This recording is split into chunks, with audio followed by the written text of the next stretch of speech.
Hello.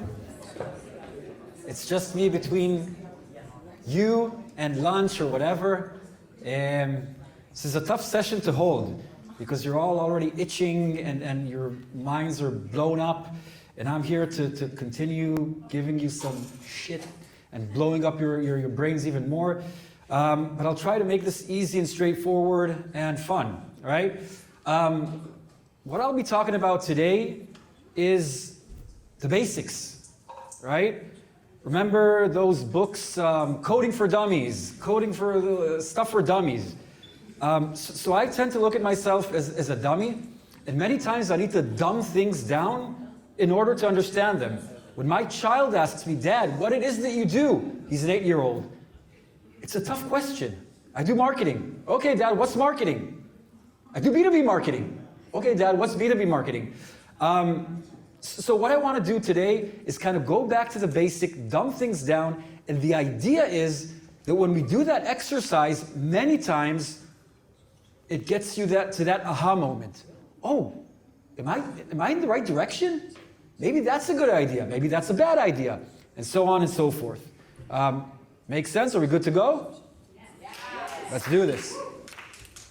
My name is Amit. I'm happily married and father of 3 blank kids. Why? Depends on how I wake up or how they wake up. They can be adorable, they can be shit, they can drive me crazy, but that's me, and I love them after all. I'm an industrial engineer. How did I get into marketing? It's a story for a different day. I mean, it just happened by chance. If you want to ask, I'm more than happy to discuss that later. As Billy said, I'm currently on a sabbatical. What does that mean? I'm not a teacher, so I don't deserve that. But the idea is that once you are so much time running in business and doing a lot of stuff, sometimes you need to kind of clean things up. You need to kind of start thinking. And you'd be surprised how much our work is escapism. We kind of escape there because we're good at it and stuff. And then when you take that sabbatical, shit, I deal with myself. I don't have where to escape. So if you want and can and are interested, go for it. Happy to share offline any ideas and tips and tricks. I've been in marketing for 15 years. I started as a VP marketing at Optimum. I headed up the marketing, starting from a one-man show. When I left there, I had a global team of 30 marketing beasts. Then I had a tenure at Voyantis, a small startup in the world of AI and marketing. And my previous role was VP B2B marketing at Monday.com. Yeah, that's me in a nutshell. So here's what we're up for today. What is B2B marketing? What are the key roles? What are the impact drivers? Who are the people? What's the funnel? Who does what? The numbers that should keep you awake at night. And most importantly, folks, it's sales. We love them, right? We should, and I'll get to that. Basics 101. So what is B2B marketing? Now, we're all in this all day long, but let's go back to the basics, to the definition. Any marketing strategy or content used by one business to target and sell to another business. If we're doing something that doesn't align with this definition, let's think again, we're probably not in the right direction. Everything B2B marketing falls into one of these two. It's either we're generating pipeline and creating business opportunities for sales, or we're enabling sales. We're empowering them to sell more and better. Now let's try to challenge that. Anyone in this room, if you give me one activity in B2B marketing that's not this, there's a whiskey bottle there. I'll buy another one for you if you find one thing in B2B marketing that doesn't fall into these two. Come on. Branding. Good branding. Employer branding. Usually that's not marketing. Marketing is multidisciplinary. Many times we find ourselves helping other sides of the business that aren't necessarily our kind of sweet spot. I would still argue that if we bring in good employees, good marketers, they will help building pipeline and enabling sales. Yeah? All right, so what I want you guys to do is when you get back to the office, look at your kind of sprint, next sprint, or kind of task list, and think about what you tasked yourself or what you were tasked to do. And if it doesn't fall clearly into one of these two, challenge it. You're probably not doing something wrong. All right? This is me putting my engineer hat on. What are we trying to do? Marketing, many times, is considered a cost center. If in your organization, marketing is considered a cost center, you should quit. We're here to generate revenue. We're not here to, I don't know, build a beautiful website and get applause from God knows who. We're here to generate revenue, right? And our goal function is always max ARR. Another thing you want to do when you go back to your offices is this specific thing we're doing contributing to revenue? It could be not maybe in first degree, but in second or third degree. Many times in our day-to-day and our tasks, we tend to forget, right? So I'm writing another blog because I want to create thought leadership about how to code, I don't know what. Will that contribute to revenue? We need to make sure that 100%, maybe 98%, is directly attached to revenue. The other 2% is where we help HR doing employer brand, or I don't know, help whatever be it, because we know how to do stuff. How do we impact this revenue? Or what kind of impacts it, and kind of indicators? Size of the pipeline, makes sense, right? The velocity through the pipeline, i.e., what's the sales cycle? How quick does the deal go through the pipeline? And the win rate. How many deals do we win out of the deals that we're involved in? All right? Super simple. Always keep this at the back of your mind. When you look at your task or look at kind of the program that you built, try to see if one of these drivers, or even more so, a few of these drivers are part of your plan. Pause here for any questions, or if someone wants to challenge this, or if someone wants to go on stage and kick me. Not yet. Yes? Wouldn't you say there's a lot of imperative factors to a business? Sorry, say again, I didn't hear you. Wouldn't you say there's a lot of imperative factors that wouldn't generate money that are still a necessity to be done in a business? Or? So the question is, if other initiatives that don't necessarily generate revenue. You're saying you shouldn't do things that don't put you in the direction of generating revenue. It doesn't generate you revenue, but I feel like there's a lot of things that. Give me an example. I don't know, like building a website doesn't make you money, but it doesn't? How will you generate leads and build sales pipeline without a website? How will the world know what you're even selling? But there's a chance that you make a website that makes you no money. I'm not saying directly. I said first degree or second degree or third degree, but everything needs, end of the day, to funnel into revenue. There are a lot of things we do as marketers. It's kind of, because our day-to-day is so messy and stuff, that we kind of work automatically. And then when we ask that question, or even when we're doing things like a website, we have to be minded towards how will this contribute to revenue. Many times we're looking to tell a great story. Is the story built in a business way that will generate value, generate revenue? It's a question to ask yourself, but always challenge yourself with those questions. Cool? All right. Dumbing things down, 101. What do we do as marketers, right? What are the areas of impact? We define our audience, we tell them a story, and we reach them. That's it. Everything we do comes down to this. Who are we selling to? Marketers in mid-market that are in tech, right? This indicates the story we're going to tell them. Our product helps you write better blogs, whatever be it. How do we reach them? Events, PR, content, I don't know, lead gen, PPC, whatever be it. But end of the day, we're taking this story and bringing it to the right eyes of that total addressable market, selected addressable market. Challenge this. It's the basics. And again, what I want you to do with this is kind of when you get back, look at your programs, look at your plans, make sure that they align with this, because we forgot the basics.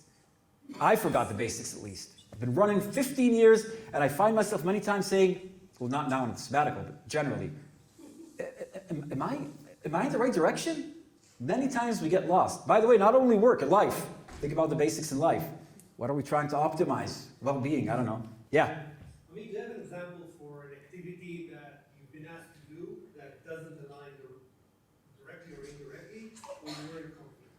Not necessarily, but what happens is many times we do it and we don't have a good answer on how it falls into this.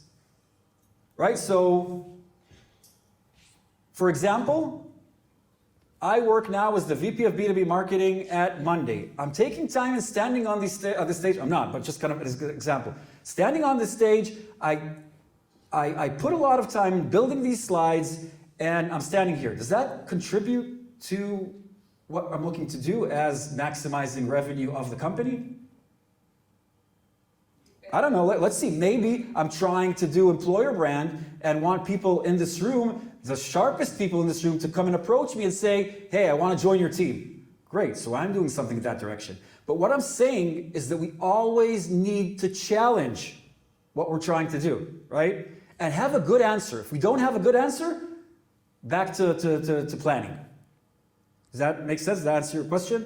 There are a lot of examples. I'm sure that everyone in this room can think about examples. Again, we're doing our job, but are we going the right direction? Let's challenge it. Always challenge yourself. Any other questions at this point? Cool. The basics. Top funnel, mid funnel, bottom of funnel. What we're looking at, top funnel. Always have an answer for these. What's our total addressable market?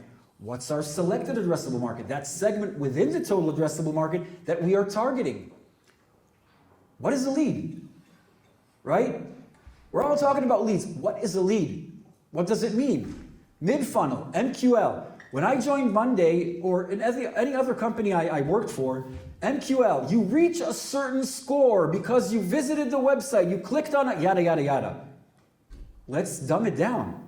So when I joined Monday, what I did is, okay, how do I explain to sales what they're getting?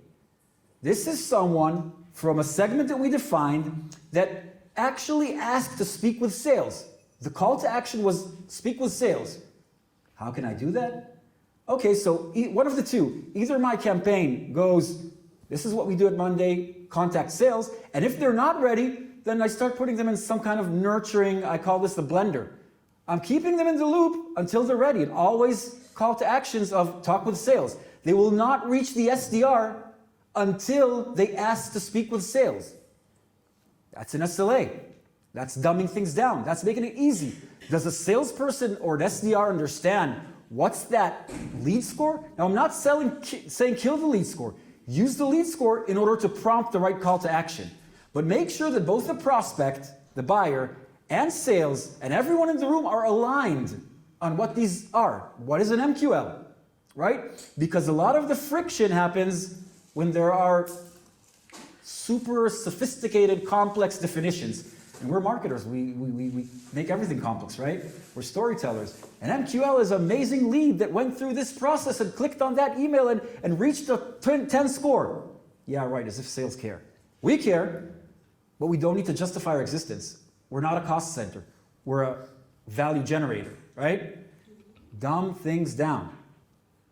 SQL, same, band confirmed, whatever, bottom of funnel, pipeline, speak sales at the bottom of the pipeline. What is an opportunity? Be connected to your Salesforce or HubSpot or whatever CRM you guys use. What is closed won? When does that happen? How many deals do we close out of how many deals we were involved in? When did you last time check what's the win rate? Anyone? You need to live this and breathe this every day and see how you impact it, right? Because end of the day, these are our key terms. These are the areas that we play in, right? There's this kind of definition of McKinsey, I think, that strategy. Where do you play? How do you win? This is where we play. How do we win? Our marketing programs, right? Had a question here? Yeah, where do you put your closed loss? Do you put it back on the top or in the middle? It's, let's call this kind of win. Usually it's bottom funnel, right? Because it's already kind of led by sales. And I'm not saying, intentionally, I'm not saying hand it over. it's led by sales. It's not handed over to sales. And then, i.e., it's bottom of funnel. I'll go through this quickly, right, because this is the funnel, we know this, and I'll share these slides. It's just making sure that we impact these, right? Top funnel awareness, improve reach and reputation. Website, yeah. PR, yeah. Acquisition, increase high quality leads. What is a lead? How high is it? How do I generate as much leads as possible? Attribution, first touch, last touch, W shape, V shape, whatever be it. Activation, how do we take that lead and activate it? Revenue, most important, how does that convert into money? Retention, how to make sure that that account remains as long as possible. And referral, that's where the magic happens, right? Because if I tell you a certain solution is amazing, yeah, right, it's like I tell you I'm the most beautiful person on earth. That's what my mom said. I'm biased, right? But if a model agency says that, then it holds credibility. This is super important, don't forget it. And kind of the different functions that impact what, right? So demand gen usually work those functions upper funnel, right? Marketing ops throughout. I get asked many times, how do you start building a marketing org? The first thing you hire, marketing ops. As a head of marketing, you're the visionary. You're the visionary. If you want someone to make your dreams come true, that's marketing ops. Usually they're also kind of jacks of all trades. So they'll help a little bit with demand gen and yada yada, right? Marketing ops, super important throughout the funnel. Product marketing. Usually product marketing is bottom funnel / pipeline. They help crystallize the story. They can also be part of the strategic planning, kind of researching the addressable market, building the product story, but they're usually mostly impacting the bottom of funnel. Brand and comms, usually upper funnel. What's the story we're telling to people that don't know or don't care? I think it was Billy that said, PR, no one gives a shit. You have this product, you're working at this company, you're all day in it. No one cares, right? So make sure that, kind of as a tip, it's a tangent, but when you're working on brand and comms, test it on your sister that's in, I don't know what, but not in marketing, not in tech. Test those things, dumb it down. Make sure that if, we once had this kind of exercise, tell this story to your grandmother. Will she understand it? Try that. Every story you kind of tell and go to market with, try it on your grandmother. If it works, great. A layman will understand it. If not, back to scratch. And also the kind of the websites that they went through in the last session. My God, I felt like puking a little bit. Simple. Partner channel, also usually upper funnel or throughout the funnel. They can help, I'm talking about channel alliances, strategic alliances. They can help generate the lead. They can help closing the lead as a wingman, and so on and so forth. Super helpful. Many times we kind of don't think as highly as this activity as we should. I've seen partners double win rate or cause to a double of win rate. Think about it. If you're going to, as consumers, you're going to buy a watch. If a friend comes with you and tells you, listen, don't buy this watch, buy that watch, you'll buy that watch. The input of a partner here that usually a certain account trusts is phenomenal. What do you mean by partner? Channel partner. Like think about global system integrator if you're very big. Think about someone that's in your space and sells to the same market but's not a competitor, right? So they have a certain client that they work with and you're trying to onboard them, bring them in. There are a lot of kind of financial models on how to do that, but bring them in. Back to the basics. It's basic. Channel partners, but we always forget it. The shit you should care about. The percent, the migration, the conversion between lead to MQL to SQL to opportunity to one. We all know this, right? What's your name? Neta. What's the conversion between SQL to MQL to SQL? What rate? What's the rate? How many MQLs turn into SQL? You should all dream about these numbers. You're on top of your numbers. But what I'm saying is, I'm not putting you on the spot here, don't get me wrong. The idea is that, and I'm sure that if I ask 95% of the people in this room, they won't know the exact number. This is something like 9%. You should dream about these numbers. Not 2 digits after the decimal, because this is where we impact.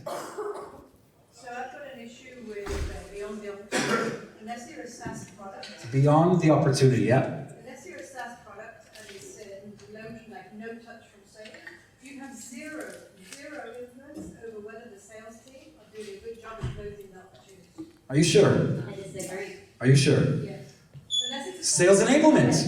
Okay, so again, you can have a really lousy sales team or someone that goes into the lot. You don't have influence over that opportunity. You trust the sales leader, the head of sales, that will bring in the best people. That's your base assumption. But it's not always the way. So you can bring But- in the opportunity. Unless you're a SaaS product, you should, in my opinion, marketers stop at the opportunity. I respectfully disagree, harshly disagree, because that's where the tension between sales and marketing starts. We don't see them as our partners, we see them as someone that we're giving service to. No, it's wrong. Let me give you an example. When I joined Monday.com, the first people that I met with, even before starting, were the heads of sales. What are your goals? What are your KPIs? And I took a target of revenue. Not pipeline, not leads, revenue. Can I impact it 100%? Can they impact top of funnel 100%? No, but we're in this together. They're going to help me with top funnel, and I'm going to help them with bottom funnel. You're talking about SaaS product. You do have enterprise sales, but it's a SaaS product. At Monday.com, it wasn't a no-touch SaaS for me. I came in to build the high-touch top-down. I wasn't on the PLG side. I worked with them, amazing stuff. But I was there to build the top-down. Win rate, again, you need to know these numbers. You need to challenge sales with these numbers. If you think that the salespeople aren't good enough, look at the win rate per AE. Go to that sales leader and say, can I help you with this? Maybe something's wrong with the leads they get. But they're your friends. We're in this together, right? That's where the magic happens. When sales and marketing work in unison, that's where the magic happens, right? Efficiency.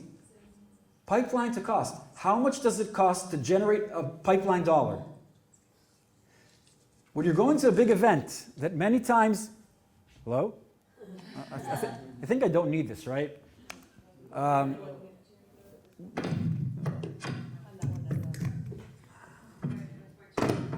Is this for the recording? Isn't this one for the recording?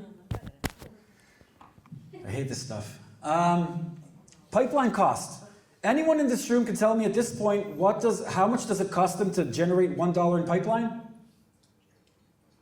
Usually that's a KPI that's neglected, but in this day and time, where efficiency is everything, we have to know that number, right? When I came in and looked at, let's talk about event marketing. There's those huge events that we go to that cost hundreds of thousands of dollars, build this huge booth, and then you see the pipeline we generated from it many times, we're going to be under, right? It costs us $10 to generate $1 of pipeline. And then we go to these smaller events, right, that we kind of buy meetings, and we'll see on $1 a cost, we get $5 pipeline. Should we do this or that? There's brand impact there, and there's a lot of things. But we need to know what this number is, and we need to take a smart decision. We need to understand what we're doing.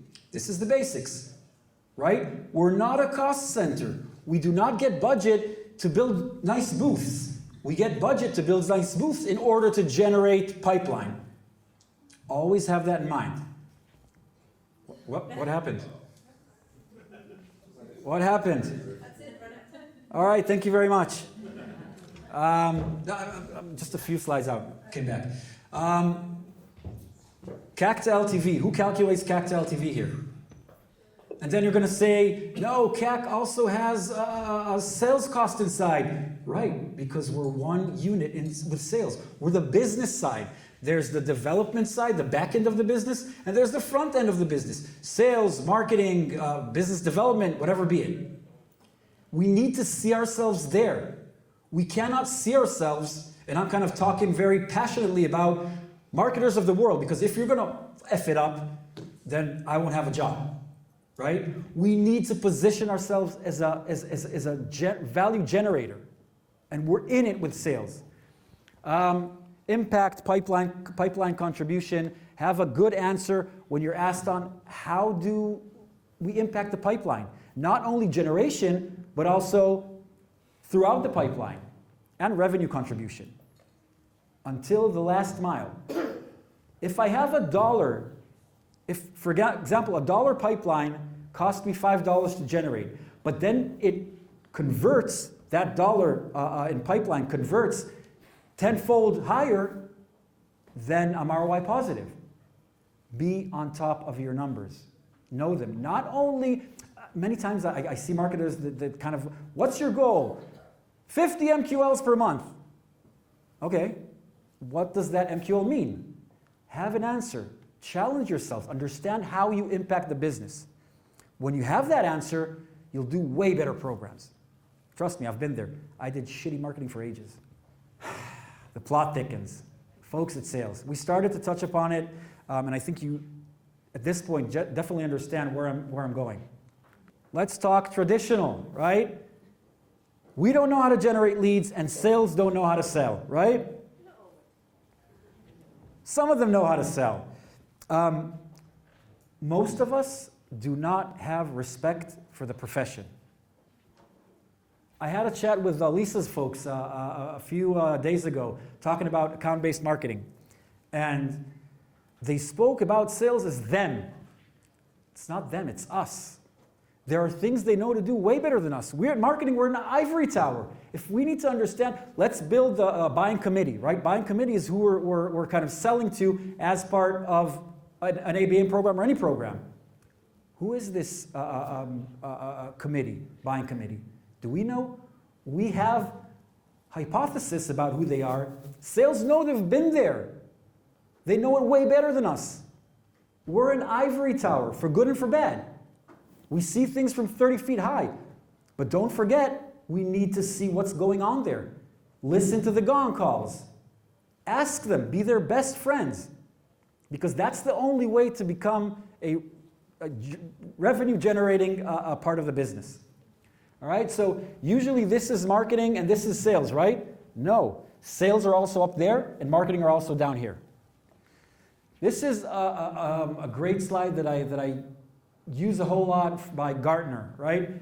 Old school MQL handoff. There is no handoff. There's phase in, phase out. Even after the MQL gets into sales, they lead the process now, but we're still there. We're helping them accelerate pipeline. We're helping them create collateral for those sales cycles.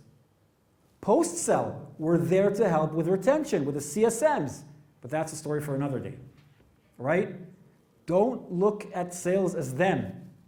Look at them as us. Now, easier said than done, right? But start with something. I can tell you that when I started my career, like as a one-man show in marketing, what I mentioned earlier, there was another one that sat just, the chair by me. That was the one head of sales. He sold, I did marketing. I generated leads, and he sold to them. That was the best exercise in my life. I look at myself as one of my differentiators, and one of my strong points is that I think I get sales. When I go inside the room with a sales leader, I know how to talk their talk. And usually that creates credibility. Okay, you know your shit. Now let's talk. Right? When I said that when I joined Monday, I spoke with Jameson, the GM in the United States, and I spoke with Nir, the GM of Rest of World. I created that credibility by understanding what they talk about. What are your pain points? Now, yeah, you can say they don't give a shit about what our pain points are. But once we're there for them, you'll see. We're building that relationship. How do you start? Go to the head of sales. Why do you don't sleep at night? What makes you kind of itch? Even by asking that question, you might know the answer. You care about them. You're creating that bridge for a great relationship. So again, as a mindset, we're not handing off a lead to sales. We're phasing out and letting them lead the process, right? Because they know how to sell better than us. If we know how to sell, we'll probably be in sales, because sales make way more money. Areas of friction, and this is kind of where you want to sit with those sales leaders and make sure there is not kind of an alignment, full alignment. What are the KPIs? As I mentioned, I took a target of revenue, skin in the game. We're in this together. Segmentation, who are we targeting? Why, where, what? What's our ICP? As I mentioned to Lisa's folks, they'll know better. They know better who they're selling to. They have that feeling. They know how to run a sales process. We don't. Use their knowledge. Messaging. We're messaging experts. Many times we have this hypothesis. Yeah, we run an ABC test. Great, we see higher conversions. But when it comes to a sales cycle, we're building slides. You know how many slides I've built throughout my career? You know how many of them were used? Probably a friction of them. Why? Because I wasn't in good touch with sales. Get their input. Have weeklies, dailies with them, whatever. Make sure that you're investing your time properly. Now this brings up our ability to contribute to the bottom line, to maximize revenue. Lead quality, right? They generate shitty leads. Why is that lead shitty? How would you like us to do better? How can I help you sell better, convert that lead better? Have those conversations. SLA, this is critical. Okay, we hand off or phase in a lead into sales. When do they need to reach out? Within how long? What is the quality of lead that they expect us to bring in? What needs to happen with it? What's the time frames? We have to have an SLA that both sides are signed on. Accountability, right? We have to be accountable. If a salesperson or a sales leader says that the leads we generate are shitty, we have a problem. Even if it's not right and that's their perception, we're in a problem. We didn't position ourselves correctly, right? We need to be accountable. We need to explain what we're doing and make sure that it's perceived. Remember that example on what is an MQL? If I go to a sales leader and said, listen, he reached a score of 18 and he clicked on whatever, they don't give a shit. If I tell them, listen, the best leads that you have are those who ask to speak with sales, right? They ask to speak with you guys. This is what I'm generating for you. Great, let's do this. They're in. Make sure that they're accountable and that we're accountable. That's kind of it. Just kind of to close the loop. What I've said here, you all know. I'm being Captain Obvious, right? Hopefully, I just kind of refreshing your memory, gave you some things to put back of mind, back of head, that when you're going and doing your next task, building your next program, you'll just have another kind of perspective to think about your programs. Thank you.